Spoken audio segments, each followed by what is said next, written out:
So hello friends, welcome back to Gautam Jain education. तो दोस्तों, CGL की प्रिपरेशंस करना चाहते हो तो ये वीडियो आपके लिए बहुत ही हेल्पफुल है। इनकम टैक्स ऑफिसर बनना है, सीबीआई, एएसओस, यहां जाना है दोस्तों, विदेश में जाकर के किसी बड़ी मिनिस्ट्री के अंडर काम करना है, फॉरेन ट्रिप्स करनी है सरकार के साथ, तो आपके लिए दोस्तों सीजीएल है।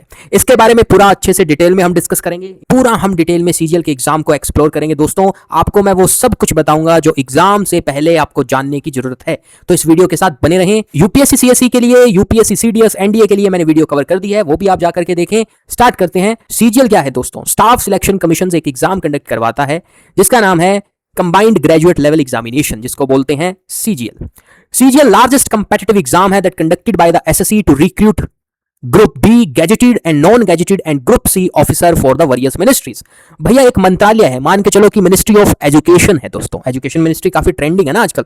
उस एजुकेशन मिनिस्ट्री के अंडर ऑफिसर्स चाहिए काम करने के लिए। ठीक है, नेता तो सारा काम करेगा नहीं, और क्या पता नेता कुछ ना करे।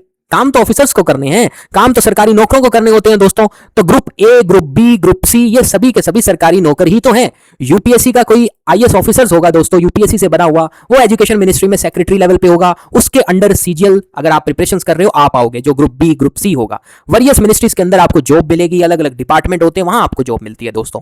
बहुत ही प्रेस्टिजियस सेंट्रल गवर्नमेंट जॉब है। यूपीएससी के बाद सीजीएल को ही माना जाता है अच्छी नौकरी भारत में। इसीलिए यहां पे 50 लाख बच्चे भारत में हर साल इसकी तैयारी करते हैं। ये जो रिक्रूटमेंट प्रोसेस है ये बेसिकली ये टीयर 1 एंड टीयर 2 में कंप्लीट होती है। सीबीटी यानी कि कंप्यूटर बेस्ड टेस्ट होता है दोस्तों। इसमें आप बनते हो इनकम टैक्स ऑफिसर्स, कस्टम विभाग में जाते हो, CBI, ED, enforcement directorate, CBDT, CBIC, CAG, ministry of external affairs और भी अदर्स जो मिनिस्ट्रीज है उनके अंदर आपको यहां पे काम मिलता है। अब यहां पे आपको क्वालिफिकेशंस क्या चाहिए? बैचलर डिग्री होनी चाहिए। ये 10वीं 12वीं के बेस का एग्जाम नहीं है, इसमें बैचलर डिग्री चाहिए होती है। 12th पास के लिए अगर कोई एग्जाम है तो सीएचएसएल है गाइस। जॉब की अगर हम बात करें तो ये सेंट्रल गवर्नमेंट जॉब है, और ग्रुप बी और ग्रुप सी में यहां आपकी भर्ती होती है। हर साल एक बार ये एग्जाम होता है, टीयर 1, टीयर 2 और डॉक्यूमेंट वेरिफिकेशन। यानी कि tier 1, tier 2 means guys prelims and mains exam. उसके बाद डॉक्यूमेंट वेरिफिकेशन, किसी पोस्ट के लिए अगर कंप्यूटर बेस्ड टेस्ट हो तो वो भी होगा, राइट। हिस्ट्री क्या है एसएससी की? देखो दोस्तों, सबऑर्डिनेट सर्विस कमीशन एस्टैब्लिश होता है 4 नवंबर 1975। जहां पे रिक्रूटमेंट होती है स्टाफ की, कि सेंट्रल गवर्नमेंट के डिपार्टमेंट को चलाने के लिए स्टाफ चाहिए। तब यहां पे इसका कॉन्सेप्ट आता है। 1977 में इसका नाम बदल दिया जाता है और रख दिया जाता है SSC, that is staff selection commission, to streamline the recruitment for non gazetted central government post, right. UPSC तो बहुत पुराना है, यूपीएससी में तो सीनियर ऑफिसर्स होते हैं। अब एसएससी के यहां पे आ गए दोस्तों, जो सेंट्रल गवर्नमेंट की मिनिस्ट्रीज में जो असिस्ट करेंगे, चलाने में मदद करेंगे। ओके, जो मेन जितने भी काम होते हैं ना, ऑफिसर्स भी तो ऑर्डर करता है, वो सभी एसएससी के ही होते हैं। वो सभी एसएससी रिक्रूटेड, यानी कि आप जो लगोगे इस मिनिस्ट्री में, आप सेक्शन ऑफिसर बन जाओगे, आप मिनिस्ट्रीज में आपके अलग अलग रोल्स होंगे, वो आप ही करोगे मेजर काम। So SSC gradually became the primary recruitment agencies for the ministry, constitutional bodies, attached offices and subordinate offices of the government of India, right? CGL जो एग्जाम है ये इंट्रोड्यूस हुआ to recruit the graduate for the multiple department through a single competitive exam.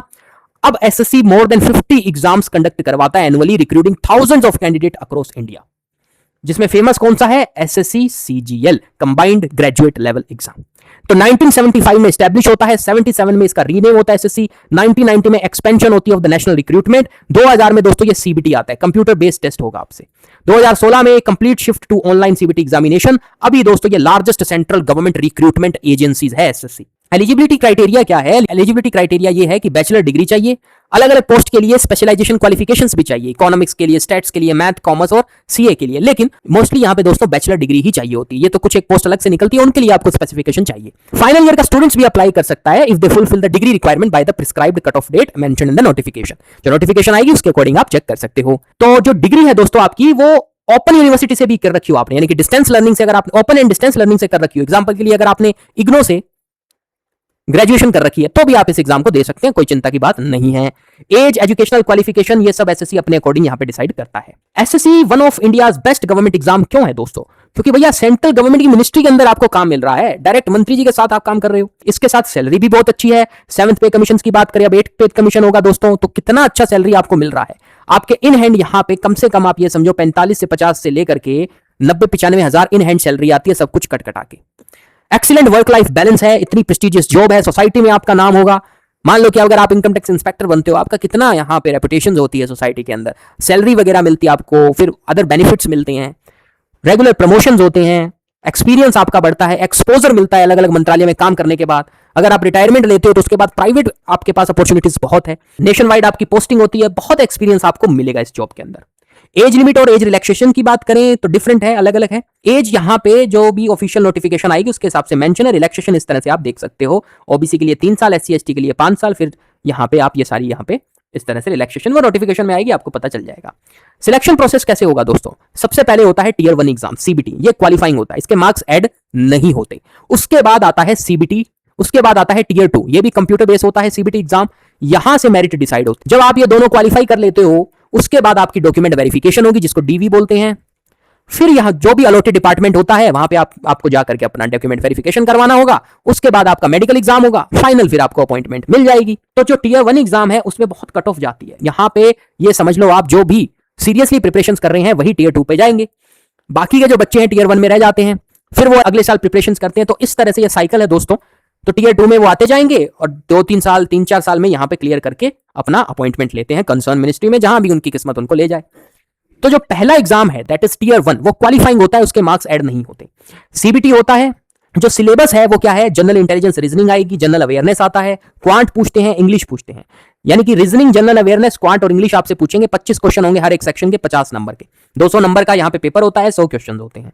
Syllabus क्या है? Maths, reasoning and general intelligence, English language and comprehension, general awareness, computer knowledge test और उसके बाद data entry speed test. ये tier 2 का syllabus है, ठीक है। इसके बाद बुक्स कौन कौन सी आपको चाहिए सीजीएल के लिए? बहुत से एजुकेटर्स हैं जिन्होंने इतने एफर्ट्स किए हैं स्टूडेंट्स को पढ़ाने के लिए।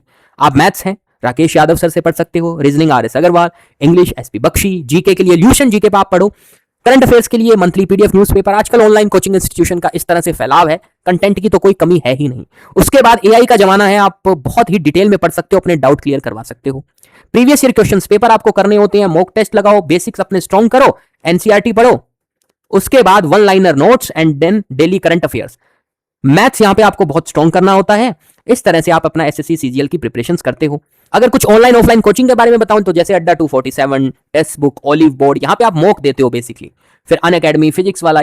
और ऑफलाइन कोचिंग जो टॉप है दोस्तों, जैसे केडी कैंपस है दिल्ली में, पैरामाउंट कोचिंग है, career power, Mahindra, BSc academy, तमाम कोचिंग्स है। जितने नाम लो आप उतने ही कम है। मैथ्स की अगर हम बात करें, हम ऑनलाइन देखते हैं जिनको गगन प्रताप सर, अभिनय शर्मा, आदित्य रंजन सर, यहाँ पे Rakesh Yadav, maths mania by Saurabh sir, Pawan Rao.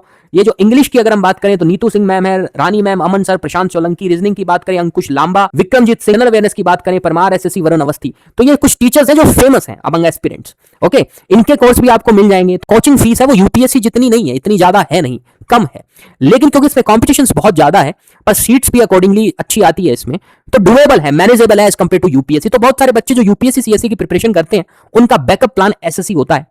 SSC CGL में पोस्ट अगर मैं आपको बताऊं तो गैजेटेड बी में आएगी AAO, that is assistant audit officer, then assistant account officer. उसके बाद नॉन गैजेटेड पोस्ट है इनकम टैक्स इंस्पेक्टर बनते हो, examiner in the custom department, central excise inspector, preventive officers, ASOs, SI in CBI, SI in NIA. फिर उसके बाद group C की auditor, accountant, tax assistant, upper divisional clerk and postal assistant. इस तरह की आपकी पोस्ट होती है। तो सभी टारगेट करते हैं कि भैया अच्छी पोस्ट उनको मिले, लेकिन नौकरी मिलना तो बहुत जरूरी है ना इंडिया में। तो टॉप 3 ये यहाँ पे आप देख सकते हो। मिनिस्ट्री ऑफ एक्सटर्नल अफेयर में यहाँ पे असिस्टेंट सेक्शन ऑफिसर बनना, ये कुछ यहाँ पे फॉरेन पोस्टिंग के चांस रहते हैं दोस्तों, ठीक है। एक्सटर्नल अफेयर मिनिस्ट्री, भैया फॉरेन पोस्टिंग के ऑब्वियस चांस रहेंगे, वहां सैलरी भी अच्छी मिलती है। तो इसलिए बहुत से बच्चे इसी के लिए कंपीट करते हैं, जो सीरियसली जिनको एसएससी में ही जाना है, जो सीरियसली जिनको सीजीएल के लिए ही प्रिपेयर कर रहे हैं स्टार्टिंग से। इनकम टैक्स इंस्पेक्टर भी बहुत अच्छी पोस्ट है, ओके। फिर एसआई सीबीआई में, फिर उसके बाद एसआई एनआईए में, ये जितनी भी पोस्ट यहाँ पे है सभी की सभी अच्छी पोस्ट है, टॉप पोस्ट है सीजीएल में। सैलरी स्ट्रक्चर की बात करें तो ये बेसिक पे है, मतलब आपको 80-90 हजार तक, अगर आपकी फॉरेन पोस्टिंग होती है तो 1.5 लाख 2 लाख तक आपकी सैलरी जा सकती है।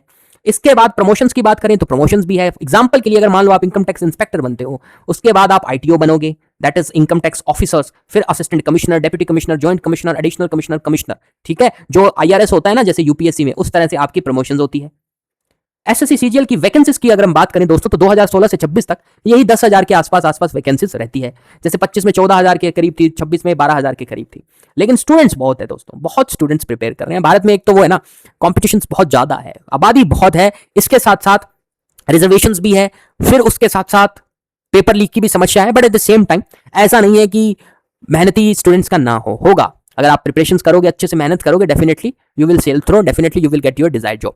एसएससी सीजीएल का जो प्रीवियस ईयर कट ऑफ की अगर हम बात करें तो एग्जांपल के लिए, जैसे मान लो कोई 200 नंबर का पेपर, जैसे मान लो 200 नंबर का पेपर है टीयर 1 का, तो अगर आप जनरल कैटेगरी से हो तो 150, 160, 170 इतने नंबर अगर आपके आते हैं, आप आराम से क्लियर करोगे। फिर मेंस की अलग से कट ऑफ जाती है। वो तो देखो जो प्रिपरेशन करता है वो कट ऑफ की परवाह नहीं करता, वो अपना बेस्ट देता है, और जो अपना बेस्ट देता है वो कट ऑफ क्लियर कर ही लेता है। तो फाइनल कंक्लूजन यही है भैया कि अगर एसएससी जर्नी आपको स्टार्ट करनी है, आज से स्टार्ट करें, सोच समझ के अपना फैसला लें। एक स्टेबल करियर है, अट्रैक्टिव सैलरीज है, प्रेस्टिजियस जॉब है, सोसाइटी में नाम है, एक्सीलेंट प्रमोशन अपॉर्चुनिटीज है, वर्क एक्सपोजर्स है, आपको यहाँ पे सब कुछ दोस्तों देखने को मिलेगा। अलग अलग मंत्रालयों में आप काम कर सकते हो, आप मंत्रालय में काम करते हो, आपको फॉरेन ट्रिप्स भी आपकी लग सकती है, तो बहुत कुछ है इसमें। तो अपना टीयर 2 जो एग्जाम है, यानी कि मेंस एग्जाम है, उस पर फोकस करो और इस जॉब को हासिल करो। इंस्टीट्यूशंस और जितने भी टीचर्स हैं उनके नाम मैंने आपको यहाँ पे बता ही दिए। So this is all about the lecture guys. I hope I have explain the topic well. For more such kind of informative videos please do subscribe to my YouTube channel. Thank you so much. जय हिंद, जय भारत।